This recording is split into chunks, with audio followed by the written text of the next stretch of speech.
సువార్త 12వ అధ్యాయం. అంతలో ఒకరినొకడు త్రొక్కుకొనున్నట్లు వేల కొలది జనులు కూడినప్పుడు ఆయన తన శిష్యులతో మొదట ఇట్లని చెప్పసాగిన, పరిసయ్యుల వేషధారణ అను పులిసినప్పుడు నేను గుర్చి జాగ్రత్త పడుడి. మరుగైనదేదియు బయలుపరచబడకపోదు, రహస్యమైనదేదియు తెలియబడకపోదు. అందుచేత మీరు చీకటిలో మాట్లాడుకొనున్నవి వెలుగులో వినబడును, మీరు గదుల యందు చెవిలో చెప్పుకొనున్నది మిద్దెల మీద చాటింపబడును. నా స్నేహితులైన మీతో నేను చెప్పునదేమనగా, దేహమును చంపిన తరువాత మరేమీ చేయనేరని వారికి భయపడకుడి. ఎవనికి మీరు భయపడవలనో మీకు తెలియజేయుదును.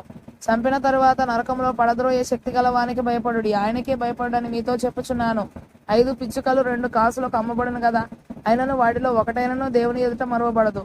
మీ తల వెంట్రుకలన్నీ లెక్కింపబడి ఉన్నవి. భయపడకుడి, మీరు అనేకమైన పిచ్చుకల కంటే శ్రేష్ఠులు కారా? మరియు నేను మీతో చెప్పునదేమనగా, నన్ను మనుషుల ఎదుట ఒప్పుకొని వాడెవడో మనుష్య కుమారుడు దేవుని దూతల ఎదుట వారిని ఒప్పుకొనును. మనుషుల ఎదుట నన్ను ఎరుగనను వారిని నేనును ఎరుగనని దేవుని దూతల ఎదుట చెప్పుదును. మనుష్య కుమారుని మీద వ్యతిరేకముగా ఒక మాట పలుకువానికి పాపక్షమాపణ కలుగును గాని పరిశుద్ధాత్మను దూషించు వానికి క్షమాపణ లేదు.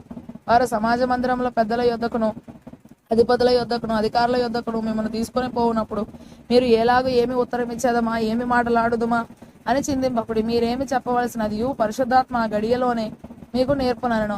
ఆ జనసమూహములో ఒకడు బోధకుడా, పిత్రార్జితములో నాకు పాలు పంచి పెట్టవలనని నా సహోదరునితో చెప్పుమని ఆయన అడగగా, ఆయన ఓయి, మీ మీద తిరపరనిగానైనను పంచిపెట్టువానిగానైనను నన్నెవడు నియమించరని అతనితో చెప్పెను. మరియు ఆయన వారితో, మీరు ఏ విధమైన లోభమునకు ఎడమియక జాగ్రత్త పడుడి. ఒకని కలిమి విస్తరించుట వాని జీవమునకు మూలము కాదనెను.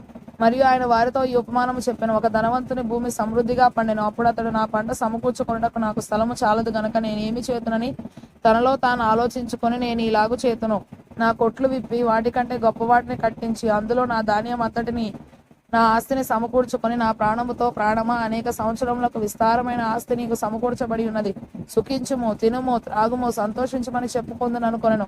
అయితే దేవుడు, వెర్రివాడా, ఈ రాత్రి నీ ప్రాణమును అడుగుచున్నాను, నీవు సిద్ధపరిచినవి ఎవని వగునని అతనితో చెప్పెను. దేవుని ఎడల ధనవంతుడు కాక తన కొరకే సమకూర్చుకున్నవాడు అలాగుననే ఉండునని చెప్పెను.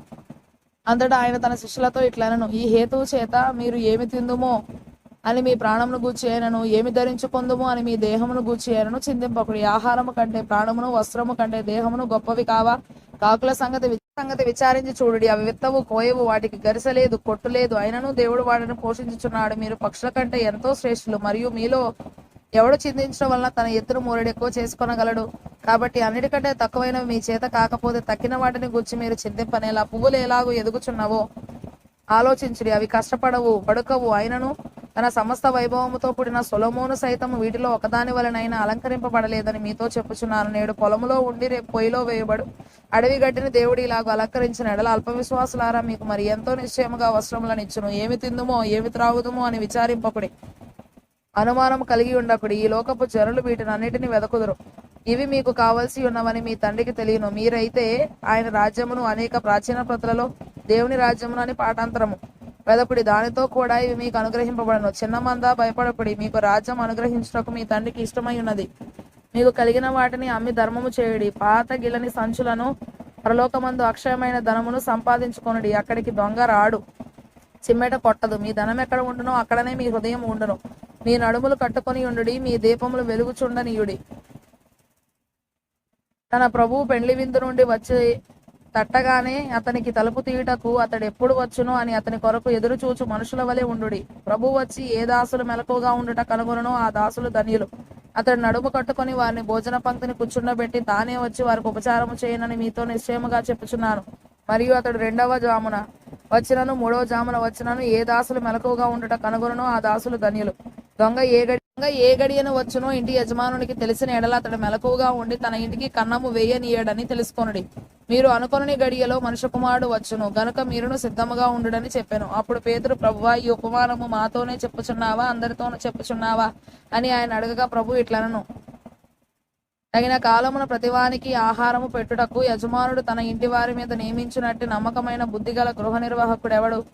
ఎవని ప్రభువు వచ్చి వాడు అలాగూ చేయుచుండుట కనుగొననో ఆ దాసుడు ధన్యుడు. అతడు తనకు కలిగిన దాని అంతటి మీద వాని ఉంచునని మీతో నిజముగా చెప్పుచున్నాను. అయితే ఆ దాసుడు నా యజమానుడు వచ్చుట ఆలస్యము చేయుచున్నాడని తన మనసులో అనుకొని దాసులను దాసీలను కొట్టి తిని త్రాగి మత్తుగా ఉండసాగితే వాడు కనిపెట్టని దినములోను ఎరుగని గడియలోను ఆ దాసుని యజమానుడు వచ్చి వాని నరికించి అపనమ్మకస్తులతో వానికి పాలు నియమించును. తన యజమానుని చిత్తమెరిగి ఉండి సిద్ధపడక అతని చిత్తము చొప్పున జరిగింపక ఉండు దాసునికి అనేకమైన దెబ్బలు తగులును. అయితే తెలియక దెబ్బలకు తగిన పనులు చేసిన వానికి కొద్ది దెబ్బలే తగులును. ఎవనికి ఎక్కువగా ఇయ్యబడినో వాని యొద్ద ఎక్కువగా తీయజూతురు. మనుషులు ఎవనికి ఎక్కువగా అప్పగింతురో వాని యొద్ద ఎక్కువగా అడుగుదురు. నేను భూమి మీద అగ్నివేయ వచ్చితిని, అది ఇదివరకే రగులుకొని మండవల్లని ఎంతో కోరుచున్నాను. అయితే నేను పొందవలసిన బాప్తిసం ఉన్నది, అది నెరవేరు వరకు నేను ఎంతో ఇబ్బంది పడుచున్నాను. నేను భూమి మీద సమాధానము కలగజేయవచ్చితనని మీరు తలంచుచున్నారా? కాదు, భేదమునే కలగజేయవచ్చితనని మీతో చెప్పుచున్నాను. ఇప్పటి నుండి ఒక ఇంటిలో 5గురు వేరుపడి, ఇద్దరికి విరోధముగా ముగ్గురును, ముగ్గురికి విరోధముగా ఇద్దరును ఉందురు. తండ్రి కుమారునికిని, కుమారుడు తండ్రికిని, తల్లి కుమార్తెకును, కుమార్తె తల్లికిని, అత్త కోడలికిని, కోడలు అత్తకును విరోధులుగా ఉందరని చెప్పాను. మరియు ఆయన జనసమూహములతో ఇట్లనను, మీరు పడమట నుండి మబ్బు పైకి వచ్చుట చూచునప్పుడు వాన వచ్చుచున్నదని వెంటనే చెప్పుదురు, అలాగే జరుగును. దక్షిణపు గాలి విసరుట చూచునప్పుడు వడగాలి కొట్టునని చెప్పుదురు, అలాగే జరుగును. వేషధారులారా, మీరు భూమి ఆకాశముల వైఖరి గుర్తింప నెరుగుదురు. ఈ కాలంలో మీరు గుర్తింప నెరగరు ఎలా?